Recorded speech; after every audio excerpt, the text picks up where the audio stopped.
Hey guys, what is up? It is Bibsy7 here again, and welcome to another RuneScape 3 video here today. In this video, I'm going to be talking about this week's update and patch notes, as well as the new roadmap that was just revealed on the live stream with the new executive producer of RuneScape. There's some pretty exciting stuff on there. They revealed a new boss and a couple of other things that are going to be coming out in the coming months, so looking forward to going over that. But yeah, I'll go ahead and get into the update first. I wasn't going to make a video for this week's update, but since I'm doing this video for the content roadmap, I figured I would throw in the update as well. And basically, they came out with the additional rewards for the extinction quest that we knew were already coming. I did make a video on them previously, so I'll leave a link in the description to that, or whatever that they have those little note cards that go in the top right or something. I'll try and remember to put one of them in. But basically, I already made a video discussing them and my thoughts, so I'll leave that and you guys can watch that if you're interested.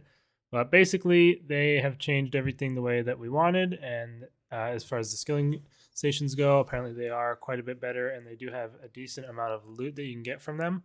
And then there's also, of course, the Ring of Vigor passive effect. So let me grab my ring out. And if you have the upgraded Pontifex Shadow Ring, after the quest, there's a right-click option on here to imbue it, which you will imbue it with the knowledge from Erebus or something, and you'll get the enriched ring. I guess that's probably only after the quest, and that gives you the teleport to the Dream of Aya, which takes you straight to this the hibernation pod that lets you go there. So, little small bonus. This is a nice teleport to the Effigy Incubator D&D. If you do that one, that's a monthly D&D. But if you talk to him and you ask if you have any extinction rewards, nice tiny chat head there, he'll give you a warped gem, which is just a diamond with a 1 above it. And then if you click that with the Ring of Vigor in your inventory, they will be combined and they'll both disappear, and you'll now permanently have the Ring of Vigor effect. That's just it. It's permanently there, and no cost to it or anything. It's just free passive at that point. So pretty sweet. And then as far as the changes to the whatever it's called, the Dream, they've been increased to 120,000 stored XP. I think the only one that I built was the fishing one over here. So my thing got its XP increased because I had some in there already. But yeah, they also added a bank chest. I guess it's over there somewhere. Right there. There's the bank chest. So yeah, that's that. But yeah, you can do these and you can get quite a few different drops from here. Let me just check the wiki. Hold on. Dream of Aya. They probably have it on here, what you can get as drops. Yeah, so you can get anywhere from 50 to 150 fruity or any of the mushes for the player on farm foods, basically. There's mush, the mush, whatever, meaty mush, whenever you put food in the trough and then take it out. You can get any of those. And look at that. I already got a laboratory relic for the Dragonkin Lab common. You can get all 3 of the relics from the I got some compacted leaves. But basically, you can get all 3 of the relic sizes from the Dragonkin Laboratory. You can also get all the pieces of the bone blowpipe, which has really reduced the price of that item, and that's much more accessible now because those were pretty hard to get before. And the big thing you can also get, which is very rare because it's only a 1 in 500 chance to get the necklace when you roll the resources. So you saw I just got those resources. So every time you roll for those resources, you have a 1 in 500 chance of getting the necklace, which is very rare. It's called the Necklace of Salamancy, and I guess you do have to be wearing it, but if you are wearing it, it gives you a 15% accuracy and damage buff while fighting a dinosaur type enemy, as well as a 3% drop rarity boost from dinosaurs and the Rex Matriarchs. So basically, if you are ever going to be killing the Rex Matriarchs or the what's it called, the dinosaurs on Anachronia for Slayer, you're going to want to be wearing this if possible. So it'll be nice for you if you can go ahead and get it from here, although like I said, it is quite rare. Got an uncommon laboratory relic, but you can also rub it and turn into a yellow salamander, which is pretty funny. And I think you can even walk around while doing that. But yeah, I guess you can also get the base camp additional resource upgrades from here, which include the rib bone, tooth, oils, and dinosaur pelt, which is kind of surprising. I'm not sure if it matters which skilling station you're doing. It seems like that it does not matter since since everything on here, doesn't really differentiate between the different skilling stations.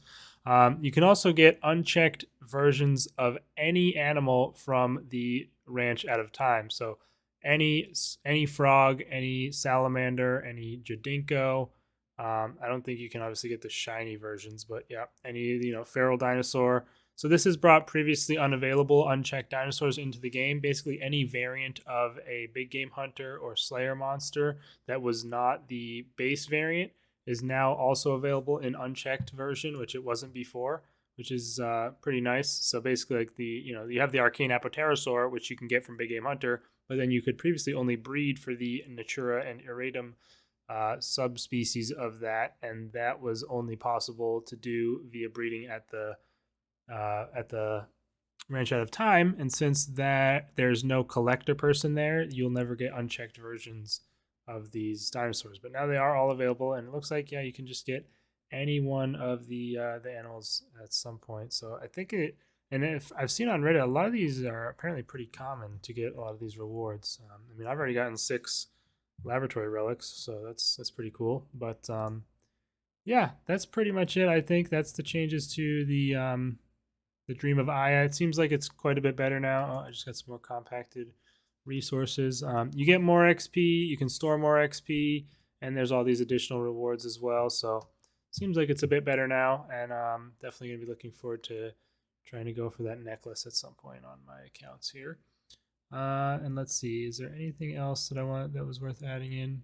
There's a whole drama around treasure hunter augments and stuff. I don't really feel like getting into that personally.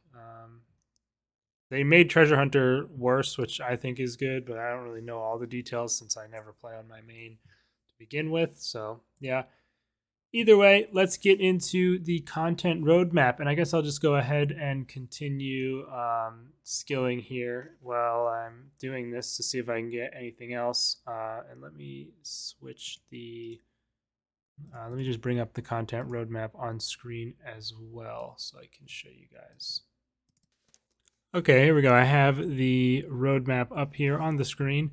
So basically, there are quite a few big reveals shown just off of this roadmap. Obviously, the main one being the 5th boss of the Elder God Wars dungeon is actually going to be Zamarak himself, a god, which is pretty crazy. I'm going to be really interested to see how they end up doing this fight. He's going to have to have been weakened in some way for us to even be able to take him on, because he is obviously a god after all. Although probably, or I mean, I don't actually know how it all works out in the lore, but Zamarak, of course, wasn't a god before and like became one. So maybe he's less powerful, or there's ways to, revert that in some way. We'll have to see.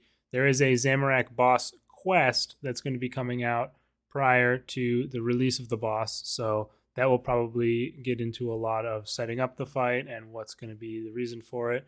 And then that's the 5th boss of the Elder God Wars dungeon is Zamarak. And it's actually going to be an elite dungeon, which I was very, very surprised to see, to be honest with you. I didn't think they were going to be doing any new elite dungeons, really. And I especially didn't think they were going to be doing one for this 5th boss of the Elder God Wars dungeon. That is very, very surprising, in my opinion, especially because Zuck kind of is an elite dungeon as it is, pretty much. It's functions in a very similar way, except that you're not actually going through an area, you're in a single location. But still, pretty surprised. Elite dungeons are okay. I'm kind of mixed on them. I like ED2. ED3 is all right, and ED1 I pretty much hate. So I it's really up in the air if I'll like this or not, but I'm really looking forward to trying it out, of course. And allegedly, they said it's going to be the hardest boss in the game, which is hard to believe for me, unless they're just talking about like some certain standard of boss fight, because 4,000 Enrage Arch Glacior is, of course, the hardest boss at the moment, and I'm not sure if they're considering that as counting as the hardest boss in the game or not. But I'm sure it will be very hard. I wonder if it's going to be normal mode and hard mode like all of the other Elder God Wars bosses. Well, except for Croesus, I guess, doesn't have that, so wouldn't be necessarily that surprising if they didn't. But if they do have normal mode and hard mode, obviously. Oh my god, I actually got an Aceatops. You guys can see right there. I got an Aceatops unchecked. That's pretty cool. So it seems like stuff is not too rare from here. But yeah, anyway, I guess we'll just have to see how it goes. It does say tier 95 rewards on there, so you do assume that probably there will be a normal mode, and then the hard mode will have the tier 95s only, like all the other bosses. So definitely looking forward to it, though, and giving that a try. I'll be uploading, of course, my first impressions and stuff day of release, and maybe if I can get any first tips guides out there, stuff like that. We'll see. Maybe I won't even be able to do the boss, but hopefully I will. And then they also say in that same section, new storyline quest, which I assume means that's going to be coming after the boss release and maybe going to start setting up whatever is going to be happening next in terms of storyline, following up from the Elder God Wars dungeon. That seems like that's what it means, unless they're just talking about the Zamarak quest that's going to, the Zamarak boss quest that is part of that, like is also part of the storyline. I don't know. That seems kind of weird to me. That sounds like two quests from what I'm reading, but you never know with them. But still, that is the main headliner, of course, for this. I was honestly shocked to see that the boss was going to be Zamarak. I had no idea of that even being a remote possibility. So I'm really looking forward to the quest as well, seeing how they set it up and all that. So very, very cool reveal there. Obviously, I kind of skipped over the first part of this, but I did want to address the huge one at the beginning, the Zamarak fight. So pretty crazy there. But the other thing that they have here is coming soon. So I'm not really sure when that is. I assume probably like maybe coming May and June-ish. If these don't come out by the end of June, I will say that it has not been soon, at least for me. But there's going to be new fletching and firemaking training stations. I'm not sure what they mean exactly by training stations. It seems kind of like a strange way to put it, since obviously woodcutting or firemaking and fletching right now, of course, don't have training stations unless you're talking about the portable skilling stations, which I wouldn't really count. So I'm not sure if this is going to be a new form of training or how it's going to work. They have a Zygomite on the screen as the picture, so kind of not sure how that fits in. But that's going to be having tier 95 arrows into the game with that. I thought let me see, what is it called? Like, I don't know. Ooh, Rip Remus Lupin 93, 2600 total level hardcore Iron Man dying out to the feral dinosaur, trying to save spot maybe and not paying attention. Who knows? Yeah, the Death Spore arrows and Splintering arrows that come from the Croesus items are tier 95 arrows already. So there's already two types of tier 95 arrows, which is interesting, I guess. So I guess they're going to be adding even more types of tier 95 arrows. So I'm sure they'll have some sort of special effect. I'll be interested to see what that actually ends up being. Who knows? But yeah, they also say here, Journey to Aya, Yak Track. Who really cares about that? I hope they keep the skill and kill for every level of it. That was really good from the last one. But I mean, again, it's a Yak Track, whatever.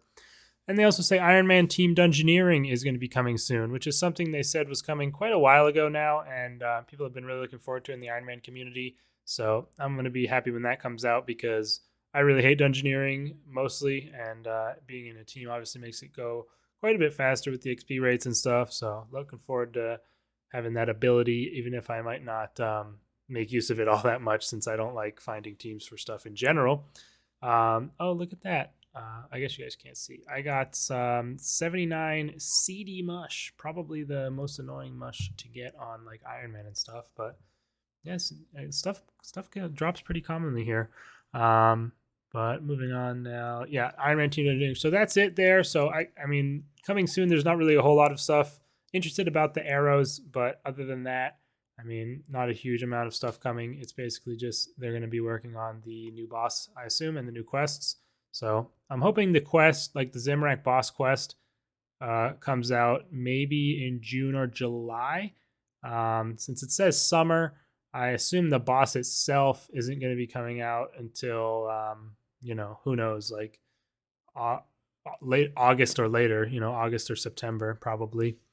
It would be my guess. But yeah, that's who knows when all it's coming out specifically. But the final part here is for autumn 2022 this year, and it is going to be a rework to the wilderness. Surprisingly enough, they actually are going to be doing something to the wilderness here, making it a PvM focused area with opt-in PvP. So no more griefing, no more people that are just out there to ruin your day, trying to kill you while you're just going for, some revenants or something like that.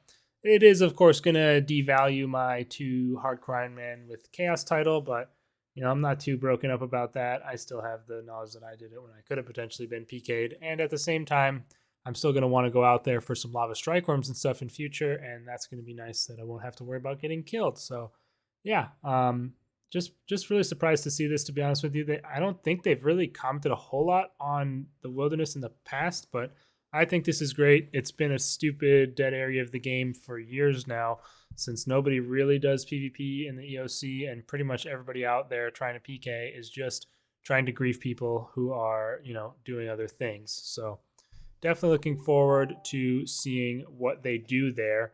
Are they going to be adding any additional content or just reworking the way the systems work? It's, remains to be seen, but looking forward to seeing more details on that in the future. They also have the death cost rework listed for the autumn. They really haven't given any details on how that's going to be implemented. So again, another thing I'll be interested to hear more about as the time grows closer. But yeah, that's pretty cool. Death cost rework's been something people have wanted for a long time. Unfortunate, honestly, that it's not coming for another, 6 months ish. So that's, seems like that it'll have been almost a year since they did their first tests of the death cost changes that they were going for with those free death weeks. So yeah, kind of a long turnaround time there, but at least it's coming. And then they have another yak track. I mean, why do they put that on there? I don't know. Does anyone actually get hype for yak tracks? I don't get it. Like they're fine. I don't really care that much, but don't put them on the roadmap. I feel like, I guess they wanted to have 3 bullet points for each spot, and they had to pad it out the first and the third one with the yak track. But anyway, that is the roadmap. I'll go ahead and hide that now. It's pretty cool. I'm really actually happy that they went ahead and did this. What? Oh my God, I didn't even notice. I got the reinforced dinosaur pelt. What the heck, bro? That's crazy. I really haven't done, I don't even know what level my base game stuff is on this account, but wow, that is very rare from the actual stuff on the island. So really surprising that I got that. I'm almost out of XP here already, but I'm really happy they gave us a roadmap. It's been a really long time since we've had a decent scope of what's coming in the future for the next several months. They used to do year aheads and stuff like that. Obviously, back in those days, those were the things that they would overpromise and underdeliver a large majority of the time. But still, quite a bit of the time, they at least gave us an idea of things to look forward to and hope to come out later in the year. Nowadays, we're pretty much left in the dark as far as what's coming out, and now we have a much better idea. And definitely looking forward to these future updates. Let me know what you guys think in the comments down below. What do you think about Zamarak being the new boss? And I'm really curious what people think about how it is actually going to be an elite dungeon. Again, I was very, very surprised about that. They really better give you more space in the elite dungeon chest as a result of this, because that is going to be important, I think. And then what do you think it's going to drop? I mean, I didn't even speculate on that. Probably some sort of tier 95 range weapon, you'd have to assume, given melee and mage have theirs already. But who knows what else it could include in there. Maybe some sort of shield, maybe some new abilities or ability upgrades. Maybe, I don't even know, additional armor upgrades, some armor to tier 95. Who knows? I'm really looking forward to it, though. And again, let me know your speculation and thoughts down in the comments below. Other than that, I'll probably be uploading another backup hardcore episode pretty soon. I've been doing quite a bit on that account, but I've also been playing quite a bit of Elden Ring. I finally picked up that game after finishing all the other Soulsborne games over the past couple of months, and been really enjoying it, so I've been playing that quite a bit on the side as well. Let me know what you guys are up to in the comments down below, and I will see you in the next video. Peace out.